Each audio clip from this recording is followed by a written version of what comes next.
Hello students, जैसा कि अपन पढ़ रहे थे trigonometry chapter number 6 chapter number की 6.1 एक्सरसाइज बराबर पार्ट नंबर 4, ठीक है ना।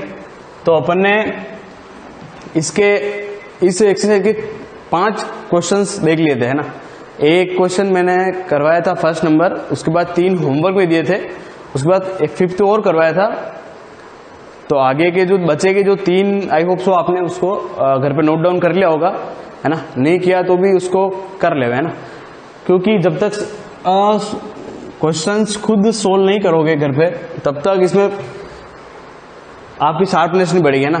एक वो टेबल बताई थी मैंने एंगल वाली, वो टेबल भी बहुत इंपॉर्टेंट है ना। अगर आपको बाय द वे जो वैल्यूज है वो याद नहीं रहती है तो वो उससे टेबल के अकॉर्डिंग अपन वो सब एंगल के मान निकाल सकते हैं ना।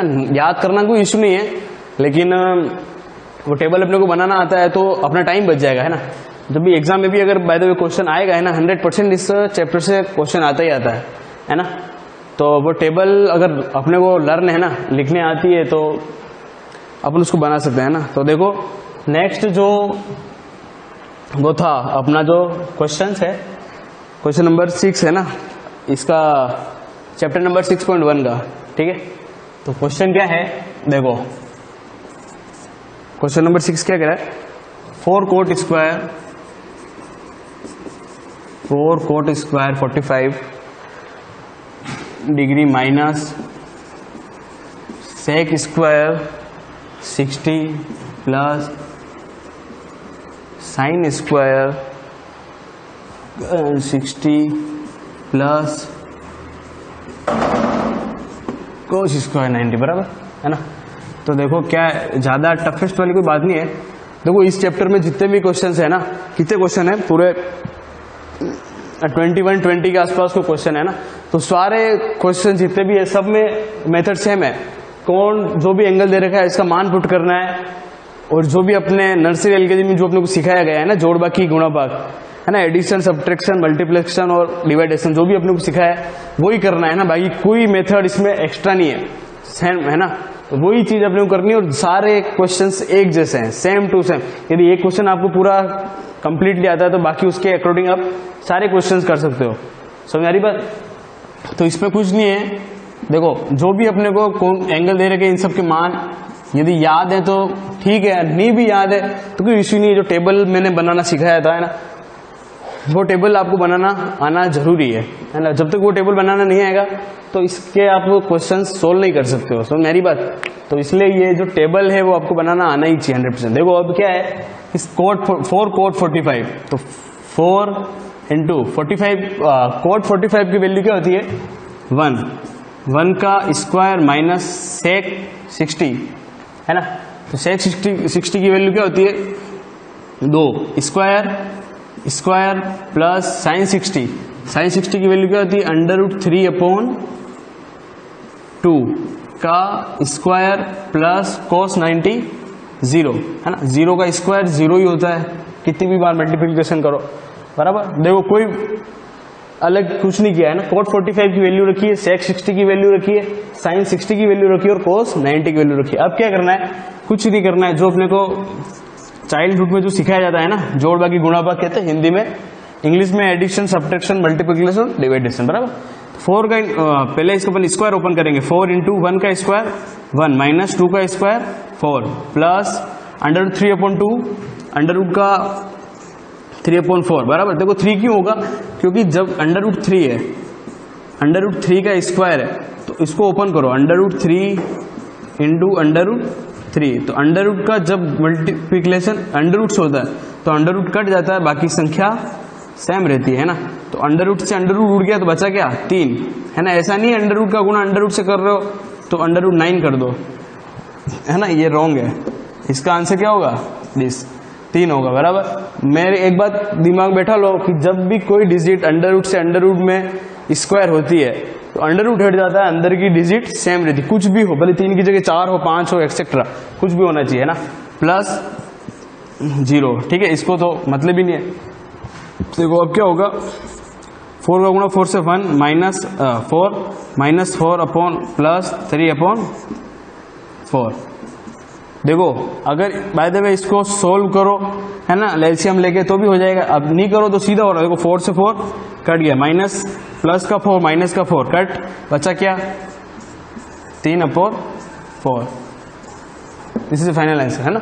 देखो कुछ नहीं है, बिल्कुल इजी है ना। एक बार यदि माइंड में फिट हो जाएगा क्वेश्चन तो देखने वाली बात नहीं है ना। चैप्टर इंपॉर्टेंट है ना। देखो चैप्टर ये और इसके जस्ट आगे वाला चैप्टर सेम है, दोनों ट्रिग्नोमेट्री है, लेकिन जब तक ये दिमाग में नहीं बैठेगा तो आगे वाला चैप्टर थोड़ा टफ है ना, तो उसको आप कर नहीं सकोगे ना, थोड़ा टफली पड़ेगा है ना। तो ये अगर आप इसकी जो टेबल बनाना सीख जाते हो है ना, तो टेबल के अकॉर्डिंग ही मान रखने हैं, कुछ भी याद करने की जरूरत ही नहीं है। कुछ भी टेबल के अपने को बनाने आ गई मतलब सब आ गया।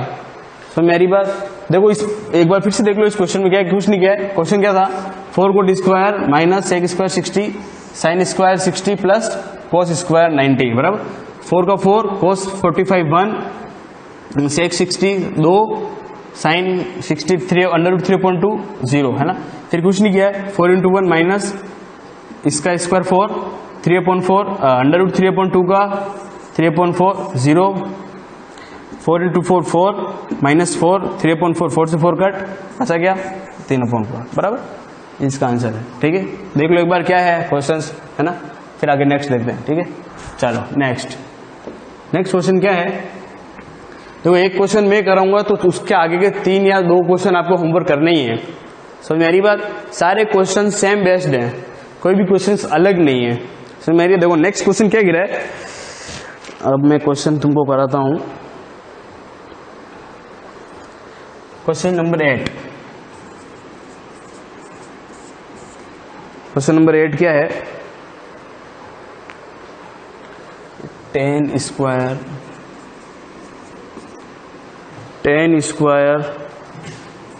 60 plus sine square 45 plus sine square 90 upon 3 sec square 30 plus cosec square 60 minus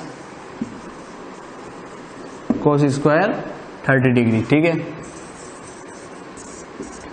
देखो फिर से देख लो क्या है, 10 स्क्वायर 60 साइन स्क्वायर 45 प्लस 4 है ना, 4 sine square 45 plus sine square 90 upon 3 sec square 30 plus cosec square 60 minus cot square 30 cot square 30 cot square 30।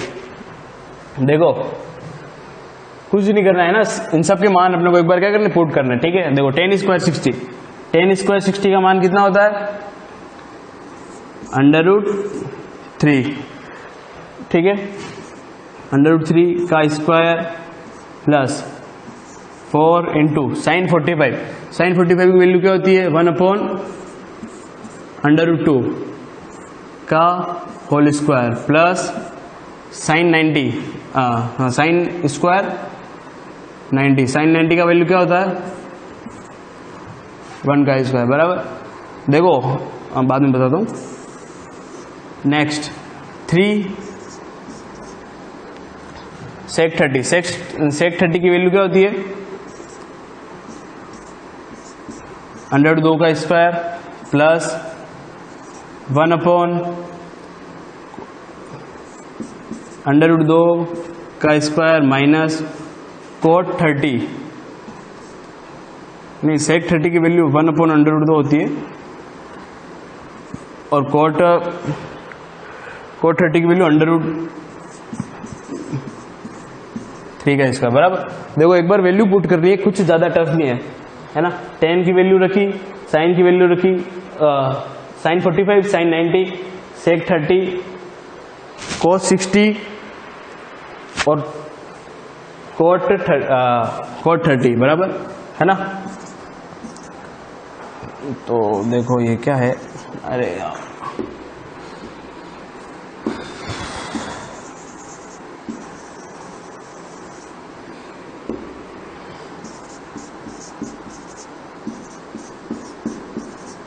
ठीक है। देखो अब क्या करना है, जो जो स्क्वायर है उसको ओपन करना है ना।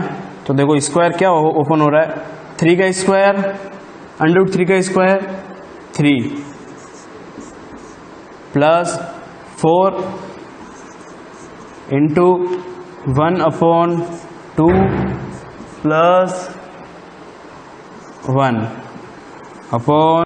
देखो यदि अपन इसमें टफ मेथड में जाते तो भी इक्वेशन तो सोल्व हो जाएगी, लेकिन तो इसमें नहीं जाके अपन क्या करेंगे, 3 से 3 कट, 4 से 2 कट है ना। तो 2 बचा, ऊपर क्या बचा 3 + 2 + 1 अपॉन 4 + 4/3 - 3।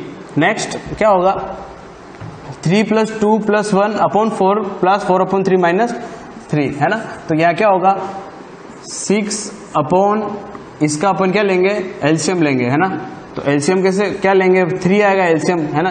देखो बार बार कोई समझाएगा नहीं एलसीएम क्या आएगा क्यों आएगा है ना, तो आपको समझ लेना है ना। तो 3 का डिवाइडेशन 1 में दिया, 3 का गुना 4 से किया 12 प्लस 3 का डिवाइड 3 में 1 का गुना 4 से 4, 3 का मल्टीप्लीकेशन 3 में 3 का गुना 3 से -9। नेक्स्ट 6 अपॉन 12 + 4 16 - 9 अपॉन 3 है ना। 16 - 9 6 upon 7 upon 3।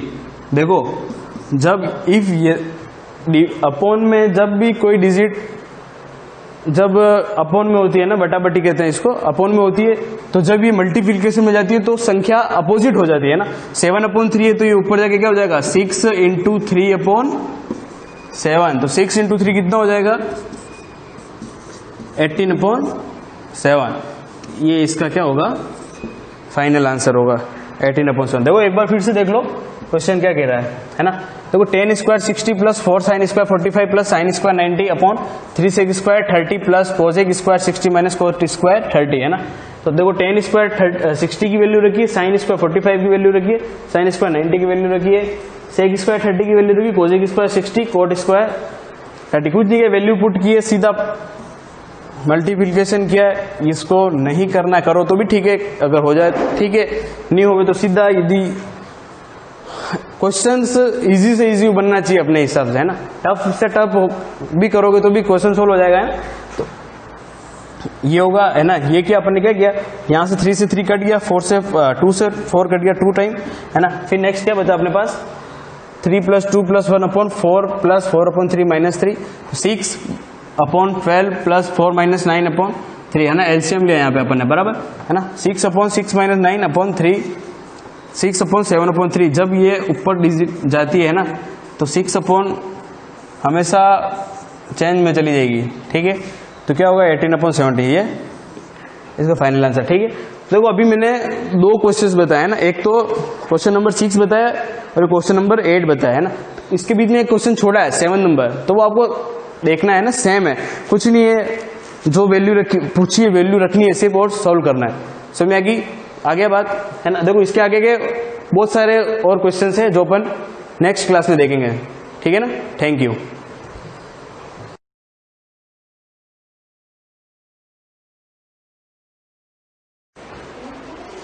Good morning class. जैसा हमने लास्ट 2 वीडियोस में पढ़ा था, हमने प्रेजेंट के 4 पार्ट्स पढ़ लिए थे, present indefinite, present continuous, present perfect और प्रेजेंट परफेक्ट कंटिन्यूस। आज हम एक नया टेंस पढ़ रहे हैं, पास्ट टेंस। और पास्ट टेंस की इंपॉर्टेंस बाकी दोनों टेंस से थोड़ी सी ज्यादा रहती है, क्योंकि ये इंसिडेंटल टेंस माना जाता है।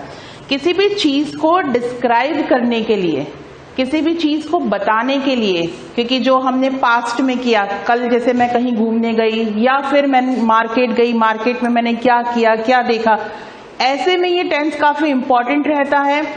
तो इस टेंस के पास्ट इंडेफिनिट, पास्ट कंटिन्यूस और पास्ट परफेक्ट कंटिन्यूस और पास्ट परफेक्ट, ये चारों ही पार्ट जो हैं वो काफी इंपॉर्टेंट रहते हैं। यहाँ पे हम सबसे पहले पढ़ेंगे पास्ट टेंस, पास्ट का पास्ट इंडेफिनिट टेंस। ये टेंस यूज कहाँ होता है? This tense is use for past incident और वर्क। पास्ट में होने वाले जितने भी इंसिडेंट्स हैं, पास्ट में होने वाले जितने भी काम हैं, इनको बताने के लिए जो हम सेंटेंसेस डेवलप करते हैं, जो सेंटेंस मेक करते हैं, वो हमारे पास्ट इंडेफिनिट और पास्ट कंटिन्यूस के होते हैं। To explain the things which happen in the past. अब जैसे हम कहीं पिकनिक पे गए या हम कहीं घूमने चले गए, हमें उसका एक पूरा पेज पे कुछ लिखना है या हमें किसी को डिस्क्राइब करना है, तो हम सारी चीजें था के साथ लगाते हैं। था, ते थे। तो ये जो वर्ड्स हम बोलते हैं कि मैं वहां गया था, मैं पास्ट की चीजों को डिस्क्राइब करने के लिए जब हम हिंदी में सेंटेंस बनाते हैं तो था, ते थे, जो वर्ड्स पीछे हिंदी के सेंटेंस के लास्ट में आते हैं उससे हम उसको डिफाइन करते हैं कि ये पास्ट का सेंटेंस है। तो इंग्लिश में उसको जब हम बनाते हैं, वो सेंटेंस मेकिंग करते हैं, तब हमें उसकी जगह पर वर्ब की सेकंड फॉर्म का यूज करना पड़ता है। तो यहां पर हम पॉजिटिव का स्ट्रक्चर पहले देख लेते हैं, सब्जेक्ट प्लस वर्ब की सेकंड फॉर्म और उसके बाद ऑब्जेक्ट। सेकंड फॉर्म ये शो करती है कि वो सेंटेंस पास्ट का है, बाकी हम सेकंड फॉर्म प्रेजेंट या फ्यूचर में यूज नहीं करते हैं।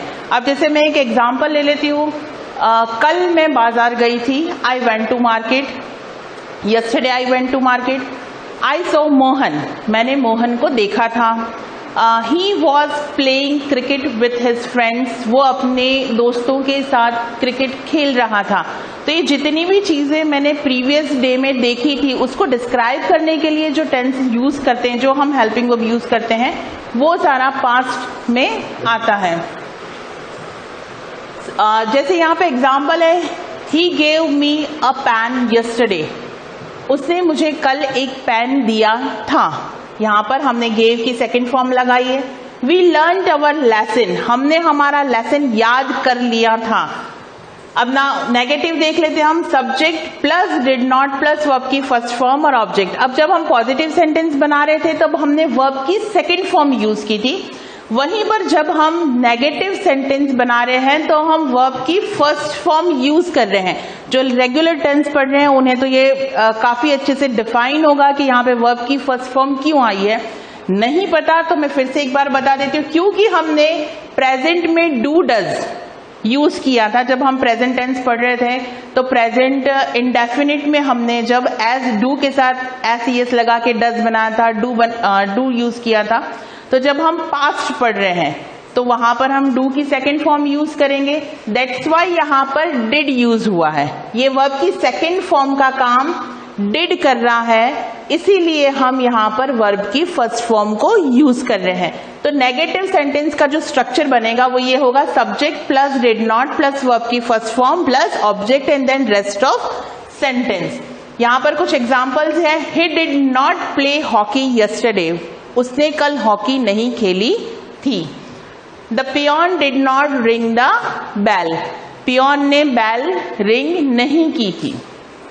अब हम आगे स्ट्रक्चर पे जाते हैं, interrogative, did plus subject plus verb की first form and then rest of sentence and question mark. अब यहाँ पर क्वेश्चन, जैसा हम पूरा प्रेजेंट टेंस पढ़ चुके थे तो हमने ये पूरा देखा था कि कैसे हम क्वेश्चंस डेवलप करते हैं। यहाँ पे भी सेम स्ट्रक्चर है, बस हम आगे का हेल्पिंग वर्ब चेंज कर रहे हैं। Did he not read your letter, क्या उसने तुम्हारा लेटर नहीं पढ़ा था। तो स्ट्रक्चर वही सारे हैं, बस हेल्पिंग वर्ब का चेंज हो रहा है और हेल्पिंग वर्ब चेंज होते में हमारे मीन्स ऑफ सेंटेंसेस थोड़े थोड़े चेंज हो रहे हैं। अब हम नेक्स्ट चैप्टर ले लेते हैं, नेक्स्ट टॉपिक ले लेते हैं, पास्ट कंटिन्यूस। पास्ट कंटिन्यूस जैसा हमने प्रेजेंट कंटिन्यूस में पढ़ा था उसका काफी कुछ सिमिलर है। जैसे प्रेजेंट कंटिन्यूस में था रहा था, रही थी, रहे थे, वैसे ही जब प्रेजेंट पास्ट कंटिन्यूस हम पढ़ते हैं तो रहा था, रहे थे, रही थी, जो था, थे, थी है वो पीछे मेंशन हो जाता है। यहाँ पर हम हेल्पिंग वर्ब यूज करते हैं, वॉज और वर, और वर्ब की फर्स्ट फॉर्म में आईएनजी यूज करते हैं। अब यहाँ पर वॉज किसके साथ यूज होगा, आई और सिंगुलर सब्जेक्ट के साथ हम वॉज यूज करेंगे।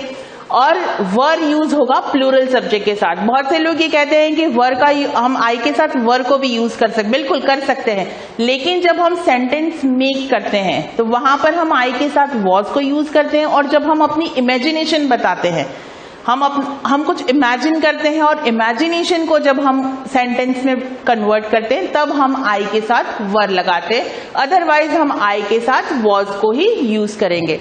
अब हम जल्दी से इसके स्ट्रक्चर्स को देख लेते हैं। Positive structure, subject plus was were plus verb की first form plus object and then rest of sentence. I was reading my book, मैं अपनी बुक पढ़ रहा था। जब हम वॉज वर्ब को यूज करते हैं तब हमें पता चल जाता है कि ये जो सेंटेंस है वो पूरा पास्ट का है। दे वर प्लेइंग फुटबॉल, वे लोग फुटबॉल खेल रहे थे। इसी तरह नेगेटिव के कुछ एग्जाम्पल्स यहाँ पर बने हुए। पहले नेगेटिव का स्ट्रक्चर देख लेते हैं। Subject plus verb was verb plus not plus verb की first form ING object and then rest of sentence. Example, they were not going home, वो घर नहीं जा रहे थे। वो कहीं पे भी जाएं एल्स, लेकिन वो घर नहीं जा रहे थे। तो ये सेंटेंस हमें डिस्क्राइब करती जा रही हूँ इन हिंदी। आप लोग नोट भी कर सकते हैं इसको, और जो मैं बोल रही हूँ उसको आप एक नोट की तरह पर उतार भी सकते हैं। We were not sleeping on the table, हम टेबल पर नहीं सो रहे थे। Now next interrogative, was verb plus subject plus verb की first form ING object. Were we going to the market, was Ram jumping on the table on the bed. ये जितने भी स्ट्रक्चर्स मैंने बता दिए, जैसा मैंने पहले 2 वीडियोस में भी कहा था कि आपको पर टेंस 2 वर्ब्स लेके सेंटेंस मेक करना है, डेवलप करना है। इससे आपकी वोकेबलरी भी ठीक होगी और आपके जो भी आगे आंसर्स बनाना चाह रहे हैं, आप जो लिखना चाह रहे हैं उसमें आप इंप्रूव करेंगे। इसलिए टेंस का पढ़ना बहुत जरूरी है, उसमें ये टेंस सबसे इंपॉर्टेंट टेंस रहेंगे। अब हम इसमें आगे एक और पढ़ रहे हैं, प्रेजेंट परफेक्ट टेंस। सबसे कंफ्यूजिंग और सबसे इंपॉर्टेंट टेंस। ये टेंस वो है जिसमें 2 काम, पास्ट में हम जो भी पढ़ रहे हैं वो पास्ट का ही पढ़ रहे हैं, पास्ट का टाइम है, और कोई भी 2 काम हो रहे हैं, एक काम उस दूसरे काम से पहले खत्म हो रहा है और दूसरा काम उसके बाद खत्म हो रहा है। यहाँ पर 2 कामों को डिस्क्राइब किया जा रहा है। अब उन डिस्क्राइब में कंफ्यूजन क्या रहता है कि हमें कौन सा हेल्पिंग वर्ब यूज करना है और किस तरह से हम सेंटेंस को बनाएंगे। तो यहाँ पर कुछ चीजें, we use past perfect to talk about something that happened before another action in the past. ये डिस्क्राइब करता है कि एक एक्शन खत्म होने से पहले दूसरे काम का हो जाना, वो कहलाता है past perfect. Work that completed first, जो काम पहले हो रहा है, मैंने पहले ही डिस्क्राइब किया कि 2 काम हो रहे हैं, एक एक्शन खत्म होने से पहले ही कोई दूसरा एक्शन खत्म हो रहा है। तो जो काम पहले खत्म हो रहा है उसको हम पास्ट परफेक्ट टेंस में बनाएंगे। अब पास्ट परफेक्ट टेंस में हमारे पास हेल्पिंग वर्ब रहेगा हैड, और हैड की वर्ब की थर्ड फॉर्म लगेगी। और जो काम दूसरा हो रहा है, work that completed after the first one, वो काम जो उस फर्स्ट वन के बाद हो रहा है, वहां पर हम पास्ट सिंपल यानी कि वर्ब की सेकंड फॉर्म यूज करेंगे। ठीक है, क्लियर हो गई? मैं फिर से इस चीज को डिस्क्राइब कर देती हूँ। वर्क दैट कंप्लीटेड फर्स्ट, जो काम पहले कंप्लीट हो रहा है उसको हम पास्ट परफेक्ट मानकर उसमें हैड प्लस वर्ब की थर्ड फॉर्म लगाएंगे, और जो काम बाद में कंप्लीट हो रहा है उस काम के लिए हम पास्ट सिंपल और वर्ब की सेकंड फॉर्म लगाएंगे। अब यहां पर एक चीज और मैं ऐड बता दूं, क्योंकि हम 2 काम की बात कर रहे हैं, कोई भी 2 एक्शन हो रहे हैं, तो 2 जब सेंटेंसेस डिफरेंट इकट्ठे होते हैं तो उनको जोड़ने के लिए कुछ पर्टिकुलर वर्ड यूज करने पड़ते हैं जिनको हम कंजक्शंस कहते हैं। यहाँ पर these 2 sentences to join them we use conjunctions। 2 sentence को जोड़ने के लिए कुछ कंजक्शंस को यूज किया जाता है, और वो कंजक्शंस हैं before, after, when, till, until. ये सारे वो कंजक्शंस हैं जो दो सेंटेंसेस को मर्ज करने के लिए या दो सेंटेंसेस को जोड़ने के लिए यूज किए जाते हैं। अब हम इसके एग्जाम्पल्स देखते हैं और एग्जाम्पल से हम डिफाइन करेंगे कि ये सेंटेंसेस कैसे बन सकते हैं। सबसे पहले positive structure, subject plus had plus verb की थर्ड फॉर्म। क्योंकि यहाँ पर स्ट्रक्चर मैंने क्लियर नहीं लिखा है, ये आपको एग्जाम्पल से एक्सप्लेन करूंगी मैं कि इसका स्ट्रक्चर कैसे बनेगा। We had reached home before it rained। हम यहाँ पर दो काम है, एक बारिश का शुरू होना और दूसरा हमारा घर पहुंचना। तो यहाँ पर मैं जैसा मैंने पहले कहा था, वर्क दैट कंप्लीट फर्स्ट, उसमें हम पास्ट परफेक्ट टेंस यूज करेंगे। यहाँ पर पहला काम हो रहा है हमारा घर पहुंचना। जैसे ही मैं घर पहुंचा बारिश शुरू हो चुकी थी। तो वी हैड रीच्ड होम, जैसे ही मैं घर पहुंचा, बिफोर इट रेन्ड। तो यहाँ पर फर्स्ट जो काम हो रहा है वो है बारिश का शुरू, घर पहुंचना और उसके बाद बारिश का शुरू होना। तो जो सेकंड वर्क था उसमें हमने वर्ब की सेकंड फॉर्म यूज की है। The train had started before I reach the station. अब यहाँ पर फिर से हम दो सेंटेंसेस देख रहे हैं, एक तो ट्रेन का शुरू होना, दूसरा मेरा स्टेशन पहुंचना। अब फिर से मैं डिफाइन कर रही हूं, यहाँ पर जो काम पहले कंप्लीट हो रहा है वो पास्ट परफेक्ट का है, यानी कि उसमें हैड प्लस वर्ब की थर्ड फॉर्म लगाएंगे, और जो काम बाद में हो रहा है उसमें हम वर्ब की सेकंड फॉर्म लगाएंगे। The train had started, train पहले ही स्टार्ट हो चुकी थी मेरे स्टेशन पहुंचने से पहले। The train had started before I reach the station. एक और एग्जाम्पल यहाँ पर है, the patient had die before the doctor come. Patient पहले ही मर चुका था डॉक्टर के आने से पहले। तो यहाँ पर बिफोर ये डिफाइन कर रहा है कि पहले। The patient had died before the doctor come. अब यहाँ पर नेगेटिव का भी एक स्ट्रक्चर है, सब्जेक्ट प्लस हैड नॉट, और करना कुछ नहीं है, बस हैड के पीछे नॉट लगा देना है। तो वो एक नेगेटिव सेंटेंस के रूप में हमारे सामने आएगा। और वहीं पर अगर हम हैड जो है वो सबसे आगे ले जाके रखते हैं सेंटेंस के, तो वो हमारे लिए इंट्रोगेटिव सेंटेंस का काम करेगा। अब यहाँ पर मैंने नेगेटिव और इंट्रोगेटिव के भी बना रखे। The thief had not run before the police come. चोर पहले नहीं भागा था पुलिस के आने से पहले। तो यहाँ पर हर जो भी एक इस कॉमन स्ट्रक्चर में ये है कि यहाँ पर दो काम हो रहे हैं और दोनों को ही हम अच्छे से डिफाइन कर रहे हैं। जो पहले हो रहा है उसमें हैड प्लस वर्ब की थर्ड फॉर्म लगा रहे हैं, और जो बाद में हो रहा है उसमें वर्ब की सेकेंड फॉर्म लगा रहे हैं। अब ये तो हुआ इस कंजक्शन की बात कि कंजक्शन बिफोर है तो हम क्या यूज कर रहे हैं। अब कंजक्शन अगर आफ्टर आ जाता है, आफ्टर कंजक्शन में हम क्या यूज करेंगे, क्योंकि बिफोर का मतलब ही पहले होता है और आफ्टर का मतलब होता है बाद में। तो यहां पर थोड़ा सा स्ट्रक्चर में चेंज होएगा। जब हम सेंटेंस में आफ्टर लगाते हैं तो आफ्टर के, अब इसमें यहाँ पे जो हम सेंटेंसेस देख रहे हैं, बिफोर के बाद हमने वर्ब की सेकंड फॉर्म लगा रखी है और बिफोर से पहले हमने हेड प्लस वर्ब की थर्ड फॉर्म लगा रखी है। वहीं पर यहाँ पर एक सेंटेंस लिख रखा है, we went out after the rain had stopped. अब यहाँ पर जब हम आफ्टर वर्ड को यूज करते हैं तो आफ्टर के बाद हम हेड प्लस वर्ब की थर्ड फॉर्म यूज करेंगे और आफ्टर से पहले हम वर्ब की सेकेंड फॉर्म यूज करेंगे। अगर ये पूरा स्ट्रक्चर आपने अच्छे से उतार लिया है, नोट कर लिया है और जो मैंने समझाया उसको अच्छे से समझा है, तो इसको समझने में आपको आसानी रहेगी और इस तरह से वर्ब के साथ आप और भी चीजें डेवलप कर सकते हैं और भी सेंटेंस जो है वो बना सकते हैं।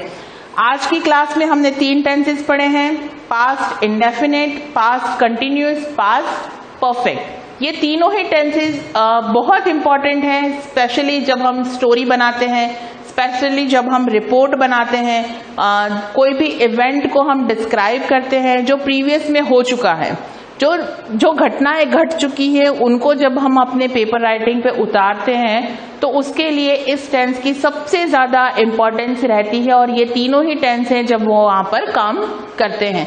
तो इस टेंस की अच्छे से प्रैक्टिस करनी है और हो सके तो इसके क्वेश्चंस भी जो वर्ब लेकर उनके सेंटेंसेस भी बनाने हैं। Thank you.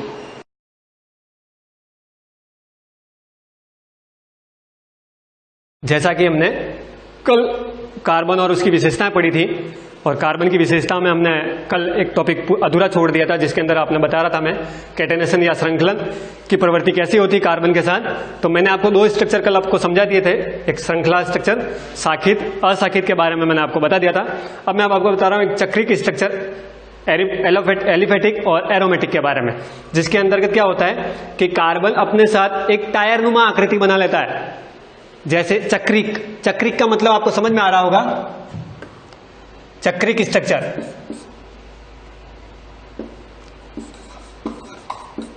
नाम से ही लग रहा है आपको चक्र। चक्रिक स्ट्रक्चर किसे कहते हैं? चक्रनुमा, जिसके अंदर कार्बन किसी कार्बन से ही जुड़ के एक चक्रनुमा आकृति प्राप्त करेगा। जैसे मैं आपको आकृति बताता हूं, चक्र बन गया ये टेट्रावेलेंसी के अंदर या टेट्राहाइड्रोन के अंदर एक चक्र बन गया है। कार्बन 4 अन्य कार्बन से जुड़ा हुआ एक चक्रनुमा आकृति ले ली। अब ये अन्य हाइड्रोजन से जुड़ के अपनी टेट्रावेलेंसी या चतुस्संयोजकता को पूर्ण कर लेगा, या 2 हाइड्रोजन से जुड़ते हुए अपने साथ 4 बंध का निर्माण कर लेगा। तो इस तरह से एक चक्रिक आकृति आ गई। ठीक है, ये 4 कार्बन की थी, है ना। एक पेंटागन स्ट्रक्चर बनता है 5 कार्बन से रिलेटेड, जो आपको बताता हूं कैसे बनेगा।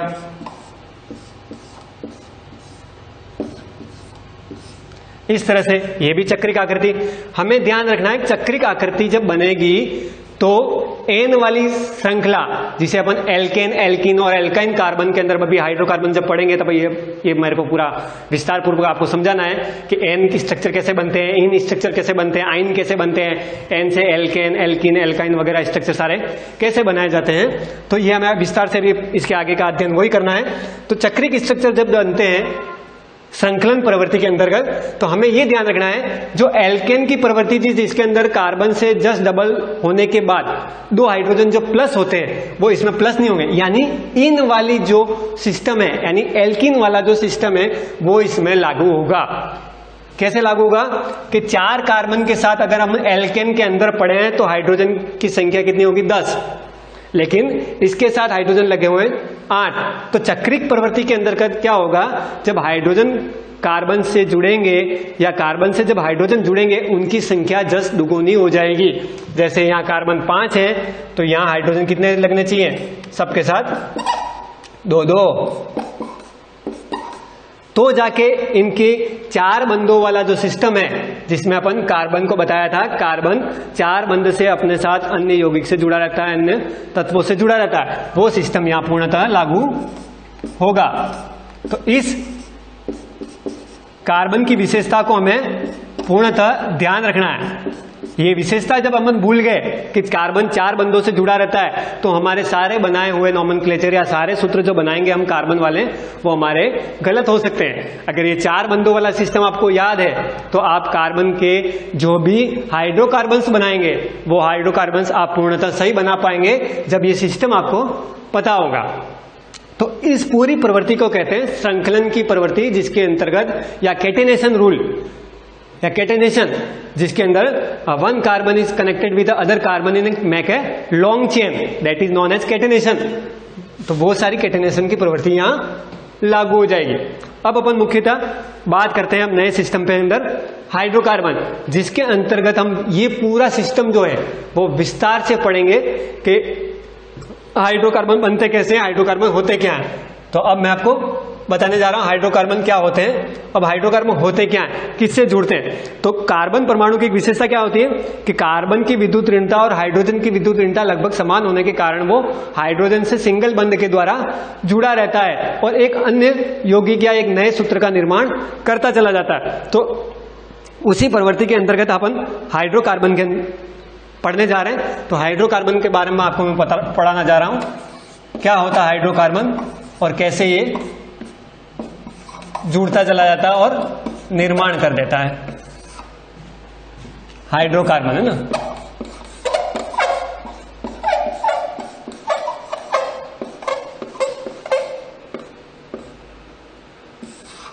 हाइड्रोकार्बन। अब हाइड्रोकार्बन की पहले मैं आपको टेबल बता दूं कि इसके टेबल के अंदर क्या क्या आता है, इसका वर्गीकरण समझा दूं मैं आपको। क्लासिफिकेशन ऑफ हाइड्रोकार्बन, हाइड्रोकार्बन का वर्गीकरण।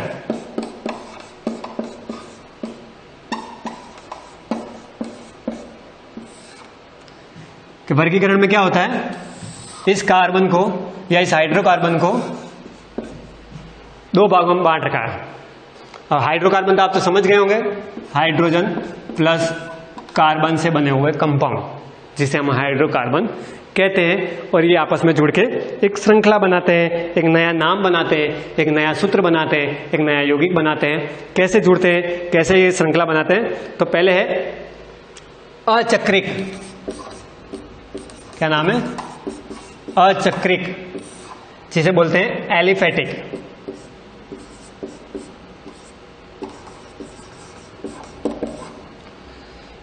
दूसरा है चक्रिक, जिसे बोलते हैं एरोमेटिक। एरोमेटिक। ये अचक्रिक जो है वो आगे जाके और बढ़ जाता है दो भागों में। एक श्रृंखला बनती है इसकी संतृप्त यानी सैचुरेटेड,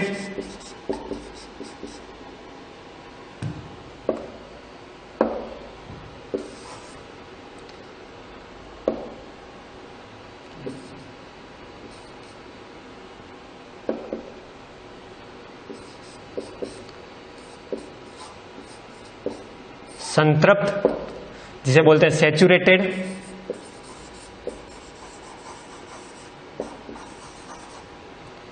दूसरी होती है असंतृप्त।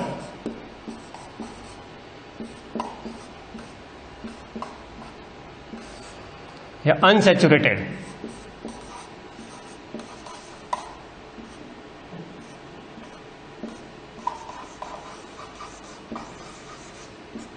सैचुरेटेड और अनसैचुरेटेड नाम के ये अचक्रिक जो श्रृंखला है या एलिफेटिक जो श्रृंखला है वो आगे जाके दो भागों में विभाजित हो जाती है, असंतृप्त और संतृप्त। संतृप्त के अंदर एक ही चीज जुड़ती है जिसको बोलते हैं एल्केन।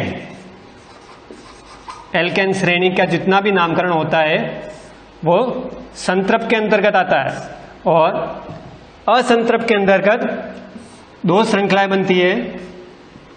एक बनता है आपके एल्कीन, दूसरा बनता है आपके एल्काइन। कैसा हुआ वर्गीकरण?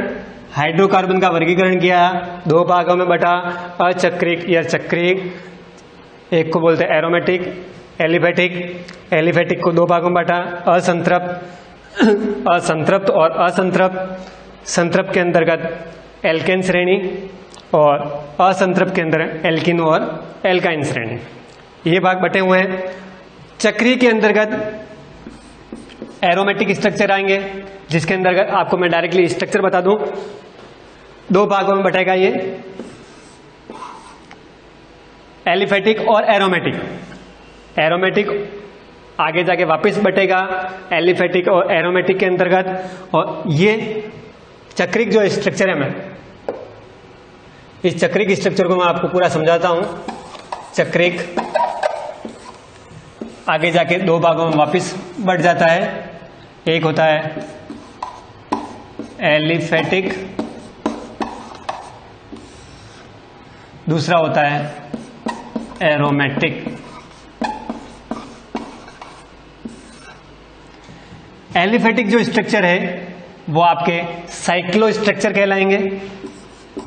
इसको बोलेंगे साइक्लो। यानी कि थोड़ी देर पहले जो मैंने आपको स्ट्रक्चर समझाए थे, एक पहिए के रूप में, साइकिल के रूप में, जिसके अंदर कार्बन कार्बन के साथ जुड़ के एक पहिए नुमा आकृति जिसमें बना रहा था, वो सारे स्ट्रक्चर कहलाता है साइक्लो। एरोमेटिक के अंतर्गत मैं आपको एक एग्जांपल बताता हूं, बेंजीन। इसका सबसे मुख्य एग्जांपल एरोमेटिक का बेंजीन कहलाता है। जो बेंजीन स्ट्रक्चर है, इसके अंतर्गत जितने कार्बन हैं उतने ही हाइड्रोजन हैं। क्या कहा मैंने? बेंजीन स्ट्रक्चर जो है उसके अंदर जितने कार्बन है उतने ही हाइड्रोजन है।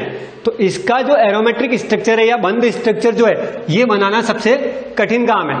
क्यों है? क्योंकि जितने कार्बन है उतने ही हाइड्रोजन जोड़ के पूरा एक लंबा स्ट्रक्चर बनाना है। कैसे बनाएंगे देखो।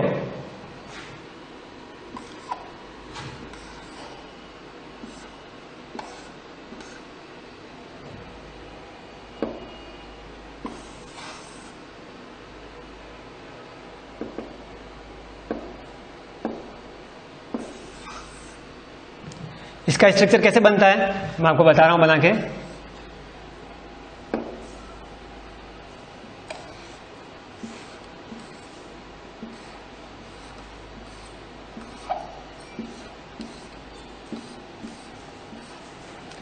कितने सी लगे हुए हैं देखो, यहाँ 6 लिखे हुए हैं, 6 सी हमने इस स्ट्रक्चर में बना दिए। अब क्या करना है, हमें हाइड्रोजन जोड़ने हैं। अगर हम हाइड्रोजन एक कार्बन के साथ एक भी जोड़ देते हैं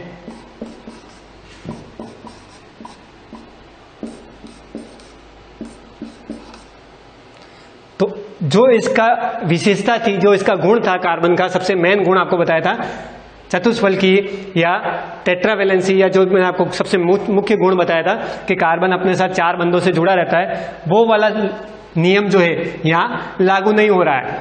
तो हमें क्या करना है कि उस नियम को ध्यान में रखते हुए इस पूरे बेंजीन स्ट्रक्चर का निर्माण करना है। तो हम क्या करेंगे, एक कार्बन छोड़ के एक कार्बन पे डबल बॉन्ड का इस्तेमाल करेंगे, ताकि क्या हो जाएगा, इस कार्बन की संयोजकता पूर्ण हो गई, इसकी पूर्ण हो गई, इसकी पूर्ण हो गई, सबकी पूर्ण हो गई, और हाइड्रोजन हमेशा कार्बन से सिंगल बंध के द्वारा ही जुड़ा रहता है। तो ये बेंजीन स्ट्रक्चर है, कई बार परीक्षाओं में पूछा जा चुका है। तो इसके बारे में आपको विशेषतः ध्यान रखना है, कैसा स्ट्रक्चर बनता है आपको ध्यान रखना है, क्योंकि इसके अंदर सबसे टिपिकल या सबसे कठिन कार्य यही है कि इसके अंदर कार्बन और हाइड्रोजन की संख्या लगभग समान है।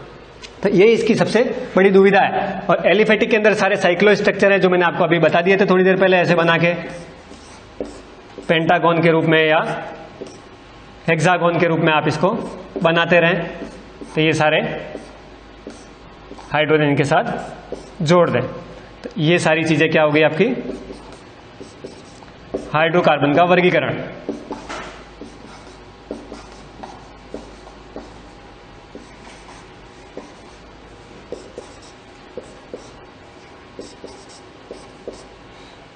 इस तरह से साइक्लो स्ट्रक्चर बनाए जाते हैं। तो ये आपको चक्रिक के रूप में मैंने आपको सारा आज जो पढ़ाया है, ये आपके हाइड्रोकार्बन की एक वर्गीकरण सारणी थी। इससे आगे का जो अपन पढ़ेंगे, जो नेक्स्ट क्लास होगी जब भी आपकी, उसके अंदर हम पढ़ेंगे कि कैसे संतृप्त और असंतृप्त हाइड्रोकार्बन का निर्माण होता है, कैसे एल्कीन, एल्काइन, एल्केन का इनका नामकरण किया जाता है। ये सारी जो प्रणाली है, ये सारे जो नामकरण है, ये अपन आगे की क्लास में अध्ययन करेंगे।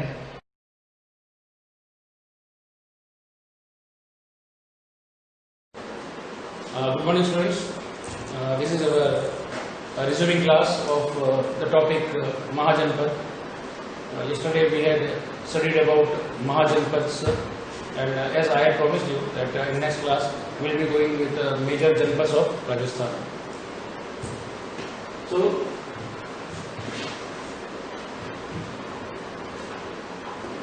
along with eraser, इसका भी मोटा हो गया है।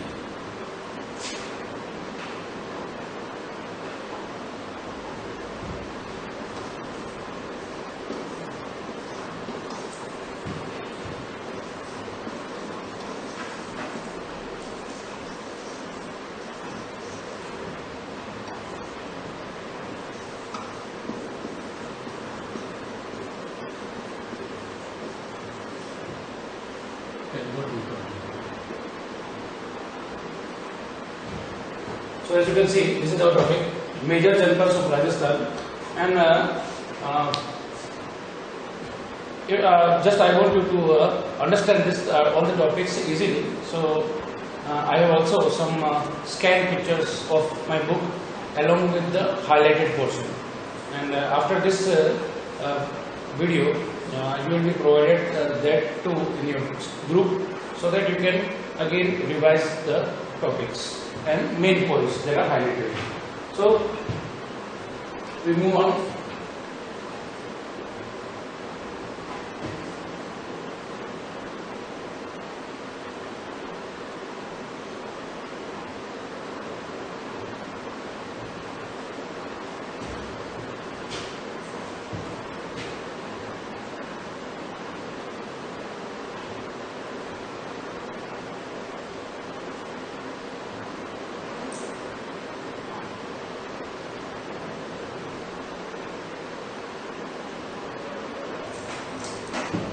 Okay, it's not working right now.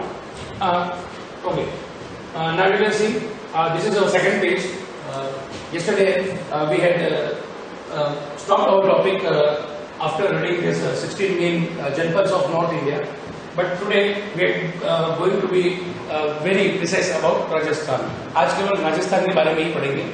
तो उसमें भी कुछ मेजर जनपद है जिनके नाम अभी मैं बताना चाहूँगा और उसके साथ में आपको ये समझना है that which are the present areas. आज के ज़माने के वो एरिया कहाँ हैं जहाँ पर ये जनपद मौजूद थे. तो आप जैसे कि देख पा रहे हैं मेजर जनपद ऑफ राजस्थान. मैं इस पोर्शन को टेक्स्ट को पढ़ लेता हूँ. Rise of Janpads in Rajasthan is noticed in the process of development of Vedic civilization. When Vedic civilization was in progress or was contemporary, जब उस समय का दौर था तब राजस्थान में Rajasthan is the present name of a United States, United small princely states. At that time there was no existence of Rajasthan. लेकिन वो जो भाग था, the land area, वो जो भाग था, उस भाग में वैदिक सिविलाइजेशन के समय कुछ लोग बाहर से आए. Okay, some foreigners came there and they slowly settled down in that area. कौन लोग थे वो? Due to Greek invasions. As you have known, the Greek invaders, and the major one was Seleucus. So, Greek invasions, ये लोग वहाँ से निरंतर हमले करते जा रहे थे भारत के ऊपर. This was the first reason. Second, several tribes of Punjab, which included Malwa, Shivi, Arjunian, etc., were renowned for their bravery and glory, came into Rajasthan and settled over here. The ancient India was under continuous attack of Greeks. यूनानियों का नाम सुना होगा, यूनानी का सिकंदर, उसके सेनापति Seleucus. तो इन लोगों ने दे कंटिन्यूसली इन्वेडेड उस प्राचीन भारत के ऊपर. Because Rajasthan was an easy access after passing Indus. सबसे पहला रीजन पंजाब के बाद आता था वो राजस्थान का था. So it was very easy access. तो ये लोग उस रास्ते से होकर के they used to enter north India. उनको डिफेंड करने के लिए, उनको रोकने के लिए, जैसा कि यहाँ बताया गया है, सेवरल ट्राइब्स ऑफ पंजाब की बहुत सारी ऐसी जातियां थी. They were renowned. वो लोग क्यों फेमस थे? They were renowned for their bravery and glory. उनको बहुत नाम था उनका. And they were enough powerful to resist Greeks और टू स्टॉप देम. उनको वहां पर रोक सकते थे. Because of that reason they started settling down in present Rajasthan. और वही बहादुर जातियां जो थी पंजाब की, it's their main origin, वहां से आई और राजस्थान में जम गई, या कह सकते बस गई. और हिंदी में आपको एडजस्ट करना पड़ेगा. In this way, the roots of Janpad administration system were laid in the eastern part of Rajasthan. Now you will have to remember eastern part. See, which is the eastern part? Here. Western part is Badmer, Jaisalmer, Bikaner, all these are the western part. Eastern part इस तरफ, भरतपुर वाला जो भाग है, जो bridge वाला, कल मैंने आपको बताया था. So that this way, all these brave tribes, or you can say rather, these are all martial tribes. You know, martial किसको बोलते हैं? लड़ने वाली कौम. So gradually in the whole eastern part of Rajasthan, all these tribes began to settle down, and this is from where whole Rajasthan, the present Rajasthan, became to constitute into small जनपद. धीरे धीरे जब ये जातियाँ सब आ गई, उसी के कारण छोटे छोटे जनपद बनना शुरू हुए. Now we move on to our major जनपद of Rajasthan, जिसको मैं अब आपको दूसरी स्लाइड बता रहा हूँ मैं.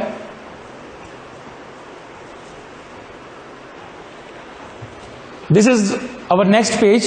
जो बुक का जो अगला पेज है वो आप देख पा रहे हो, और मैंने इसके अंदर हाईलाइट कर दिए with my marker, so that and after this video, as I said before, that I will send the pic of this page, so that it will be much more easier to understand this scanned part of the topic. So let's start. As you can see, first one, can I have the stick please? वो मुझे stick दे देना. Thank you. So, as you can see, first one is Jangal Pradesh. The present districts of Bikaner and Jodhpur were known as Jangal Desh in Mahabharat period. This one is very important. See, I have highlighted those points only which have the possibility of having questions in board exam. If they are the possible answers of the questions that can be asked in board examination. So board में ही पूछा जाता है कि झांगल देश या झांगल प्रदेश जो आज के वर्तमान में राजस्थान में कहाँ है, तो then you can say that they are in Bikaner and Jodhpur.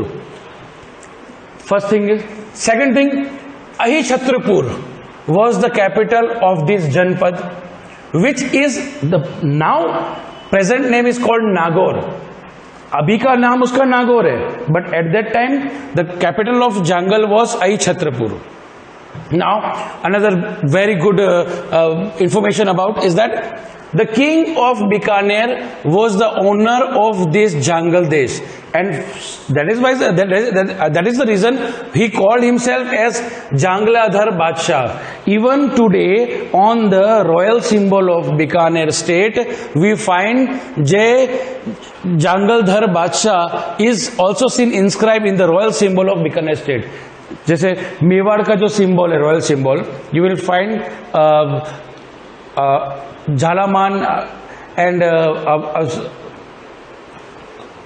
emblem of I think you can say sun, and there is a quotation written that जो दृढ़ राखे धर्म को ताई राखे Kartar. So these are some essentials of royal state, and each and every royal state has their own royal symbols. So in this case, in royal symbol of Bikaner it is written Jai Jangaldhar Badshah. So this was about Jangal Pradesh. Now we move on to second one. Second one is Matsya. I think you cannot see the topic because it is highlighted, but in your book it will be clearly visible. The region surrounding present Jaipur was known as Matsya Mahajanpad. And I would like to also inform that when Rajasthan was in its initial stage of building, जब राजस्थान बन रहा था तो राजस्थान का पूरा नाम 30 मार्च को दिया गया था. उसके पहले मत्स्य संघ बना था. The reason behind why it was called Matsya Sangh because Jaipur, the whole politics और in the modern period whole politics of Rajasthan revealed और revolved around Jaipur. So the region surrounding Jaipur was known as Matsya Mahajanapada. Even the tribe residing in Jaipur or the surrounding areas or remote areas of Jaipur, if you know मछली होती है ना, मछली, that is known as Matsya in Hindi, और मत्स्य mean जो होता है उसको भी I think मछली का ही बोला जाता है. So from their origin is Mina. It is a tribe. So this was a bit of information. Now again, the region surrounding Jaipur was known as Matsya Mahajanpad, and now we talk about the capital, Viratnagar, which is known as Barat in present time, was its capital. So the most important 2 points are in Matsya. First one was that where is this Mahajanpad was situated. It was in present time Jaipur, and the capital was Viratnagar and presently known as Barat. Now we move on to Sursen. Now this one is again very important. Why important? I'll just explain you. Because this was the first initial establishment of Janpad in eastern side. This Mahajanpad was situated in the present Brij region. अभी का जो Brij region बोला, its capital was Mathura. Now Mathura is located in Uttar Pradesh, but at that time there was no Rajasthan and Uttar Pradesh. So according to Mahabharat, Yadu, if you know, Lord Krishna is identified with his Yaduvansh, उनको यदुवंशी बोलते हैं. So according to Mahabharat, Yadav dynasty ruled here, and which are the districts in which this Mahajanpad was situated in present time? They are Bharatpur, Dholpur and Karoli.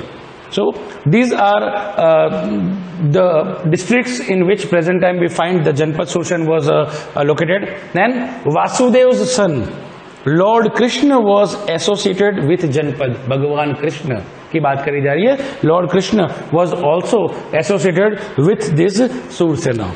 Then again Shivi. Now Shivi was bit can be just relate with bravery, ये सब तो थे, but the most powerful and brave janapada renowned for their bravery was Shivi. Shivpur was the capital of Shivi janapada and king Sushin, if you remember this name Sushin, later on will come to know in Maurya dynasty, will relate this with Chandragupta Maurya. King Sushin had defeated it along with other tribes in battle of 10 kings. Just imagine, 10 राजाओं की लड़ाई होती है, उसमें अकेले सुशीन ने सबको हरा दिया था. So you can just imagine how brave and powerful must he have been at the time. और this one, I'm sorry, I have not marked this one. With the lapse of time, समय जैसे जैसे गुजरता गया, this Shivi caste of southern Punjab began to reside in Mewar region of Rajasthan.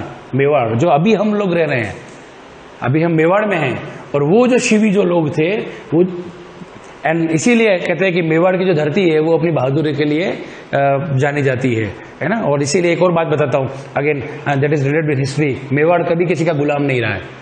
And you should be proud of this thing that we are part of that land we are living in. So ये वापस इसको आप highlight कर लेना, मैं जब pick भेजूंगा मैं इसको हाईलाइट कर लूंगा. वापस with the lapse of time, जैसे जैसे समय गुजरता गया, ये जो शिवी जो थी ये सदर्न पंजाब से वहां से लेकर के ये लोग मेवाड़ में आना रहना शुरू हो गए. So and one is still pending.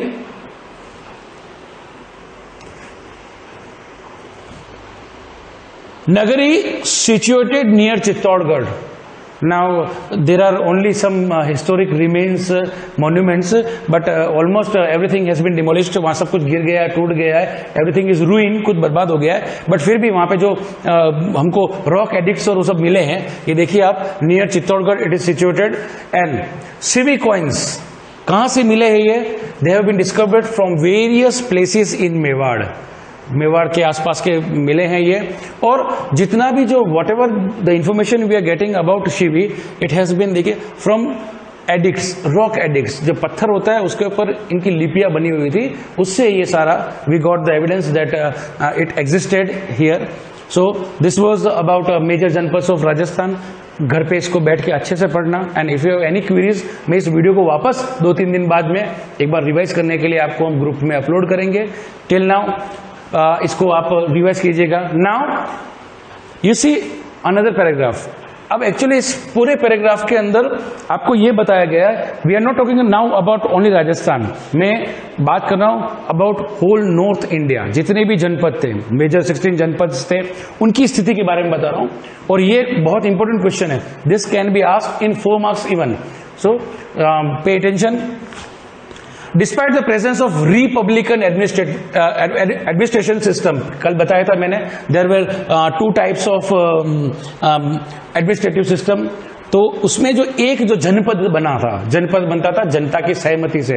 Very ancient form of democracy, प्रजातंत्र का बहुत पुराना जनतंत्र था. But the actual administrative authority of these janapads was in the hands of rich feudal families. Again pay attention. Rich, पैसे वाले, फेड्यूअल, जमींदार, राजा के अधीनस्थ होते थे जितने भी जमींदार, वो सारे उनके रिश्तेदार होते थे. और सारी जो ताकत होती थी, you can say power of decision making, वो सारे उनके पास होते थे. अब यहां पे देखिएगा, the representative of these families, यही परिवार के लोग जो थे, arranged for all administrative affairs in the form of chief of Santhagar Sabha. ये याद रखना, ये बोर्ड में आया था, बच्चे ढूंढते रह गए थे इस क्वेश्चन को. व्हाट इज संथाग्र सभा और जनरल असेंबली? ये वो मीटिंग होती थी जिसमें सारे इनके उच्च वर्ग के लोग के परिवार इकट्ठे होते थे किसी भी डिसीजन को लेने के लिए या किसी मामले के ऊपर निर्णय लेने के लिए. Again, the members of Santhagra could express their opinion on certain fixed issues only. उनकी भी पावर इमेंस नहीं थी, इट वॉज कंट्रोल पावर. उनको कुछ ही मामलों के ऊपर अपना डिसीजन देने की अनुमति थी. और उसको क्या कहते थे? दिस वॉज कॉल्ड एज अन्याय विरुद्ध। आप देख रहे हैं, ये न्याय विरुद्ध नहीं है, अन्याय विरुद्ध लिखा हुआ है। So this issues of disputes were voted upon. सोचिए हम कौन से समय की बात कर रहे हैं कि उस समय भी वोटिंग होती थी। People if there were disputes and decision were not same, तो उसके अंदर फिर वोट्स होते थे। एंड उसके लिए क्या प्रोसेस था, आज हम कैसे वोटिंग करते हैं, एक पेपर होता है, पीस ऑफ बैलेट होता है, उसके ऊपर इस तरह से मार्क किया जाता है। So and that time for either accepting और रिजेक्टिंग द डिसीजन, उनके पास they had multi coloured bars, अलग अलग कलर के क्या बोल सकते हैं, सील हो सकती है या बार थी। ये देखिए, multicolored bars were used in process of voting so that they can easily identify by the color that who are in favor and who are in against of the decision. Then ये एक question आया था जो बता रहा हूं मैं आपको कि which was the biggest organization of जनपद। बच्चे नहीं लिख पाए थे, ये देखिए कितना डीप में से निकाला है। संथाग्रह was the biggest organization of जनपद। आगे बढ़ते हैं। बेसिक प्रिंसिपल्स, बेसिक प्रिंसिपल्स क्या होती है, if there any state any country where the administration is republic, तो वहां पे जो सिद्धांत बनाए जाते हैं लोगों की राय लेकर के बनाए जाते हैं। अदरवाइज क्या होता है, डिक्टेटरशिप हो जाता है, तो फिर वो तानाशाह हो जाता है, हिटलरवाद हो जाता है। Basic principle of state policies were fixed in this assembly. जब वो संथाग्रह असेंबली होती थी तो सारी पहले नीति नियम बना लिए जाते थे। इन लार्ज रिपब्लिक्स, अब कुछ जनपद छोटे थे कुछ बड़े थे, provincial assemblies were also present apart from central assemblies. कुछ जनपद बहुत बड़े थे तो उन्होंने डिसेंट्रलाइज कर दिया था पावर को, कि पहले छोटे इलाके में एक मीटिंग करके आए, फिर वहां से एक रिप्रेजेंटेटिव आ जाए, तो इसको बोलते थे प्रोविंशियल असेंबलीज बनती थी before going to central assemblies. with the passage of time, now this is very much important कि ये जनपद खत्म कैसे हो गए, because after that we are going to learn Maurya dynasty। तो Maurya dynasty आ कैसे गई, because whole of the ancient India was divided into small princely states, छोटे छोटे princely states में बट गया था because of this power। सबको power चाहिए थी, कोई रिपब्लिक में नहीं रहना चाहता था, तो by this way issues arouse between the kings और सबने अपने आप को इंडिपेंडेंट डिक्लेयर कर दिया था। So by the passage of time these republics declined due to mutual conflict. ये ध्यान दीजिएगा, म्यूचुअल कॉन्फ्लिक्ट, आपसी विवादों के कारण। Everyone wants power. Formation of several groups, कई टुकड़ों में बट गए थे। एंड म्यूचुअल मिसअंडरस्टैंडिंग, आपस में उनके गलतफहमी पैदा हो रही थी। Expansionist policies of contemporary, contemporary का मतलब होता है समकालीन, उस समय के राजा तो अपनी विस्तारवाद की नीति, हर कोई चाहता था मेरा जो राज्य है वो बड़ा हो, और इसी के कारण क्या होता है, see if anyone want to expand himself तो वो दूसरे की टेरिटरी में डेफिनेटली जाएगा। अपना घर है, हम हमारा घर बनाते हैं, कभी कुछ जरा सा पास वाले के पास जाते तो तुरंत काम बंद करवा देगा, हमारे इधर क्यों आ रहे हो। So this was about this. Contemporary monarchies were also moderately responsible for the decline of this republic. जितने भी बड़े बड़े ये 16 जो जनपद थे, they all gradually slowly decline due to this reasons. तो ये यहां से with the passage of time से आपका ये है कि why did the janapadas of ancient India decline, तो इसका आंसर है। सो होपफुली आपको ये सब समझ में आ गया होगा। And if you are unable to understand तो आफ्टर 3 to 4 days मैं इन वीडियोस की एक री लिंक आपको ग्रुप में भेज दूंगा, so that you can again watch them and understand the content easily. Okay, thank you.